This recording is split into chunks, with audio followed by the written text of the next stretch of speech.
that endure. Hayo yakijiri, kaunti ya Mombasa imeimarisha juhudi za kupambana na ukosefu wa ajira miongoni mwa vijana kupitia mafunzo stadi ya kazi.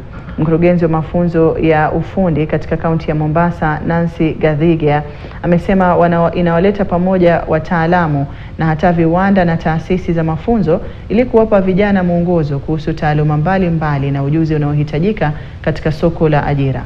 Gadhigia aliwahakikishia vijana kuwa ukosefu wa karo haupaswi kuwa kikwazo, huku maafisa wa kaunti wakisema idadi ya wanaojiunga na vyuo vya mafunzo ya kiufundi inaongezeka, na idadi ya taasisi hiyo ikiwa ni 30 za kibinafsi zikiwa zinafanya kazi katika kaunti hiyo ya Mombasa.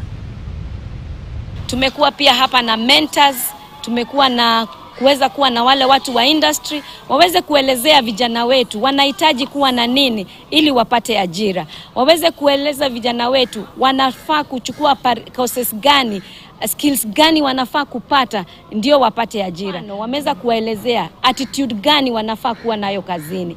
Ni skills gani ambazo zinapatia mtu kazi. Ukitaka kuenda kufanya kazi bandarini, wahitaji kuwa na nini? Ukitaka kufanya kazi kwa meli, unahitaji kuwa na nini? Tumekuwa na pia maonyesho ya zile exhibitions kutoka TVET institutions ambazo imekuwa pia ni competition, na leo tutawazawadi washindi. Tumekuwa pia na talent competition ambazo ni drama, music, na kwa leo tunamalizia na fashion show ambazo hizo nguo watoto wana fashion show wameshona wenyewe, wana showcase zile skills wanapata wakiwa pale shuleni.